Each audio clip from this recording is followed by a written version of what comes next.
नमस्कार दोस्तों, उषा की आवाज चैनल में आप सभी का स्वागत है। हमारी आज की कहानी है निशाचरी। सुरेश बाबू घर आते ही खुशी से अपनी पत्नी को बताने लगे, तुम्हें मालूम है आज अपने शोरूम में कौन आया था? इतनी उत्सुकता देखकर उनकी पत्नी आशा तेजी से उनकी ओर आई और आंखों से ही सवाल करने लगी और पूछा, कौन आया था? सुरेश बाबू बोले, अपना मानू माइक्रोवेव खरीदने आया था। वो यहाँ कैसे? आपने बताया था कि वो तो कहीं विदेश में सेटल हो गए हैं। हाँ, हैरानी तो मुझे भी हो रही थी। मैं पहले तो पहचान ही नहीं पाया, मगर वह काफी देर से मेरे सेल्समैन से बहस कर रहा था, तो मुझे अपने केबिन से बाहर आना पड़ा तो देखा मानू था।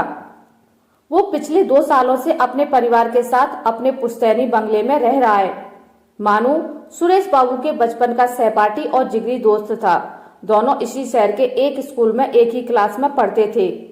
मानू, जिसका पूरा नाम मानवेंद्र था, स्कूल के बाद अपने मामा के पास लंदन पढ़ने चला गया और फिर भारत आकर शादी करके धीरे धीरे पूरा परिवार वहीं चला गया। सुरेश बाबू ने इसी शहर में अपनी पढ़ाई पूरी करने के बाद अपना एक इलेक्ट्रॉनिक शोरूम खोल लिया था।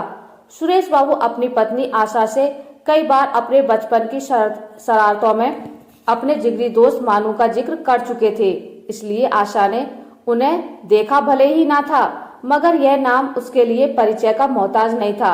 शाम तक सुरेश बाबू की दोनों बेटियां सुमन और सुरभि को भी अपने पापा के 33 वर्ष पुराने मित्र के मिलने की खबर मिल गई थी। पूरे परिवार ने तय किया कि उन्हें सब परिवार खाने पर निमंत्रण दिया जाए। मोबाइल के जमाने में यह कौन सा कठिन काम था। 2 दिन बाद रविवार था। देर ना करते हुए सुरेश बाबू ने अभी 4 घंटे पहले सेव किए मोबाइल नंबर पर गर्मजोशी से निमंत्रण दे डाला। रविवार को आशा और उसकी दोनों बेटियों ने प्यार से भोजन की तैयारी की। मानवेंद्र जी अपनी पत्नी रीमा, बेटी प्रज्ञा और बहन रमा के साथ आए। उनका लंदन में जन्मा पला बड़ा बेटा सुजय कारोबार के सिलसिले में बाहर होने के कारण साथ नहीं आ पाया। सुरेश बाबू लंच पर अपने मित्र के साथ पुरानी यादें ताजा करते हुए लंच का मजा ले रहे थे और वे उसके ठाट बाट की भी तारीफ किए बिना नहीं रह सके। इसी बीच बच्चों की चर्चा होने लगी तो सुरेश बाबू ने बताया कि उनकी 2 बेटियों में से एक बड़ी बेटी नर्स है। उन्होंने यह भी बताया कि आज उसकी ड्यूटी थी, पर मानवेंद्र जी की मेजबानी में उसने अपनी ड्यूटी बदलवाकर रात की ड्यूटी पर जाना उचित समझा। मानवेंद्र जी की पत्नी तुरंत बोल उठी, भाई साहब, अब जब आप इतने संपन्न हैं तो बेटी को नौकरी करवाना कहाँ तक ठीक है। इस पर सुरेश जी ने सफाई देते हुए कहा कि पैसा सब कुछ नहीं होता भाभी जी। जब बच्ची का ये काम करने का मन है तो मैं कैसे मना कर सकता हूँ। मानवेंद्र जी की मुंहफट बहन चुप नहीं रही। उसने कहा कि नर्सों की ड्यूटी तो रात रात भर रहती है और भले घर की लड़कियां निशाचरी बनकर घूमें, यह कोई अच्छा थोड़े ही लगता है। मानवेंद्र जी की कॉलेज में पढ़ने वाली आधुनिक विचारों वाली लड़की ने भी उसकी हाँ में हाँ मिलाई तो सुरेश जी की पत्नी को उनकी बात बहुत ही नागवार गुजरी। सुमन तो जैसे आहत ही होकर रह गई। सुरभि के तो मानो गुस्से के मारे चेहरे के भाव ही बदल गए। माहौल में भारीपन तो आ चुका था, लेकिन एक अच्छे मेजबान की तरह सुरेश बाबू के पूरे परिवार ने उन सबको बड़े आदर मान से विदा किया। उनके जाते ही आशा ने बड़बड़ाना शुरू कर दिया, छी, कैसे लोग हैं, निशाचरी, भला यह भी कोई शब्द हुआ? यह तो गाली से भी गंदा लग रहा है। मुझे मेरी प्यारी सी नाइटिंगेल के लिए इतनी भद्दी भाषा? अरे भाई, उन्होंने तो वैसे ही कह दिया बेवकूफी में। फिर यह बात उन्होंने सभी के लिए कही है, सिर्फ सुमन को कुछ नहीं कहा। तुम गलत अर्थ मत लगाओ। पापा, मुझे भी बहुत खराब लगा है। सुमन भी रुआसी होकर बोली। सुरभि बोली, पापा, आप भी कई सालों में दोस्तों से मिले हैं, इसलिए भावुक हैं और उनका पक्ष ले रहे हैं, पर बदतमीजी तो बदतमीजी होती है। सबकी एक राय देखते हुए सुरेश बाबू भी उनसे सहमत हो गए। अभी 1 सप्ताह भी नहीं गुजरा था कि मानवेंद्र जी का फोन आया और उन्होंने कहा कि क्यों ना दोस्ती को रिश्तेदारी में बदल दिया जाए। उन्होंने उनकी बेटी का हाथ अपने बेटे सुजय के लिए मांग लिया। सुरेश बाबू हैरान हुए और कहने लगे, लेकिन आपको तो हमारी बेटी का नौकरी करना पसंद नहीं और मेरी बेटी अपना काम नहीं छोड़ेगी। नहीं यार, वो तुम्हारी निशाचरी बेटी नहीं, हम छोटी बेटी की बात कर रहे हैं। मानवेंद्र जी की ऐसी बात सुनकर सुरेश का पारा 7वें आसमान पर चढ़ गया, लेकिन अपने स्टाफ के सामने अपने मनोभाव छिपाते हुए बोले, ठीक है, घर पर बात करूंगा। सुरेश बाबू ने घर आकर रात को खाना खाते समय मानवेंद्र के फोन की चर्चा की तो आशा का तो मानो ब्लड प्रेशर बढ़ गया। सुमन चुपचाप उठकर चल दी।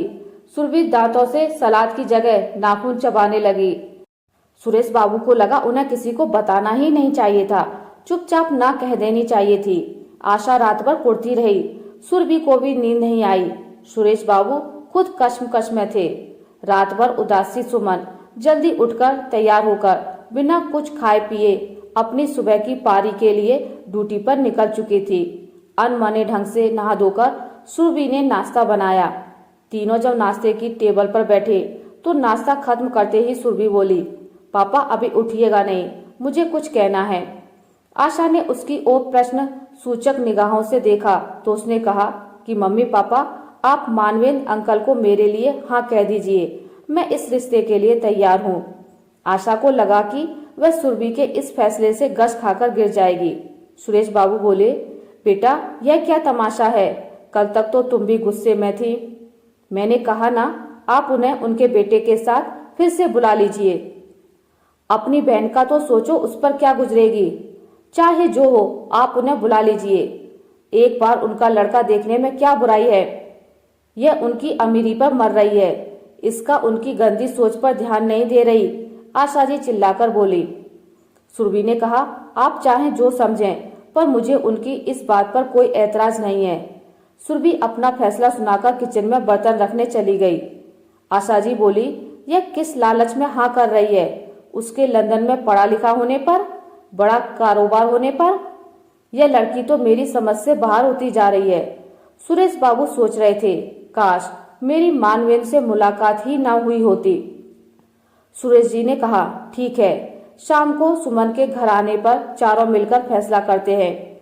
शाम को सुमन जब घर आई तो उसने सुरभि का फैसला सुना तो सकते में आ गई, लेकिन संयम से काम लेते हुए बोली, मम्मी पापा आप ही तो कहते हैं कि रिश्ते संजोग से होते हैं, हो सकता है इसके संजोग ऐसे ही बंधे हों।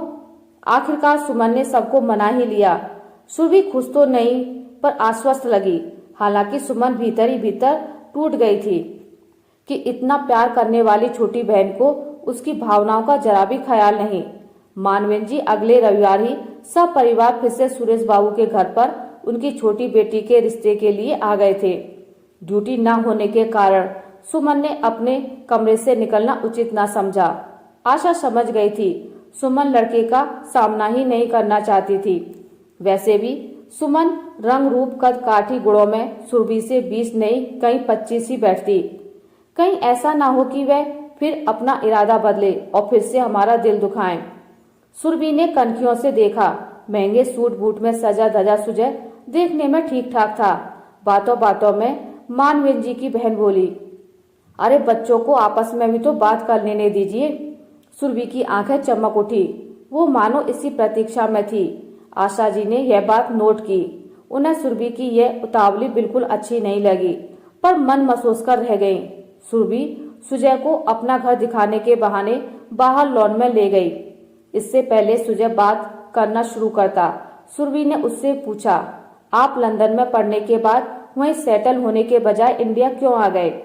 दरअसल पापा मम्मी चाहते हैं कि हम लंदन में नहीं बल्कि इंडिया चलकर इंडियन लड़की से शादी करें। लंदन में भी तो इंडियन लड़कियां होती होंगी। सो तो है, पर उनमें भारतीय संस्कार नहीं है। हम वहाँ रहकर भी भारतीय सोच ही रखते हैं। वहाँ की लड़कियां गर्लफ्रेंड तो बन सकती हैं, अच्छी पत्नी नहीं। और फिर आपने देखा नहीं, हम तो आपकी बड़ी बहन की रात की ड्यूटी करने के कारण उसे भी पसंद नहीं कर रहे, जबकि बुआ जी ने बताया कि वह बहुत ही सुंदर है। मगर हम एकदम सीधी सादी घरेलू लड़की चाहते हैं। सुरभि का तीर निशाने पर बैठा। फिर आप किसी गांव की लड़की को क्यों नहीं बहू बनाते? वो तो पूरी की पूरी घरेलू और सीधी सादी होगी। नहीं, ऐसा भी नहीं, शहरी पढ़ी लिखी हो पर भारतीय लड़कियों की तरह पति से दबकर रहने वाली हो, ज्यादा बाहर जाने वाली या फिर कोई निशाचरी नहीं।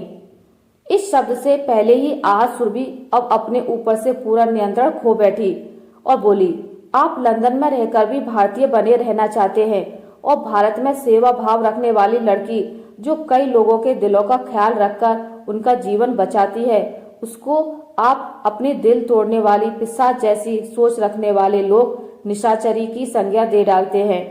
चलिए अंदर चलिए, मैं अब आप सबके सामने ही बात करूंगी। सुजय इससे पहले कुछ समझ पाता, सुरभि तेज कदमों से ड्राइंग रूम की ओर बढ़ गई, जहां दोनों परिवार बैठे थे।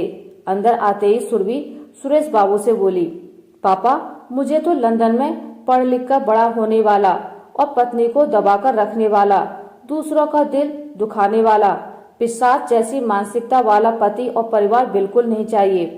इस पिशाचनी सोच वालों से कहें कि मैं इस घर परिवार में शादी करने की बजाय आजीवन कुंवारी रहना पसंद करूंगी। साथ ही वह भागकर सुमन को उसके कमरे से बाहर निकालकर ले आई और उसे गले से लगाकर बोली, निशाचरी नहीं बल्कि मेरी प्यारी फ्लोरेंस नाइटिंगेल। मानवेंद्र जी के परिवार को ऐसी उम्मीद कतई नहीं थी। सभी सकते में आ गए।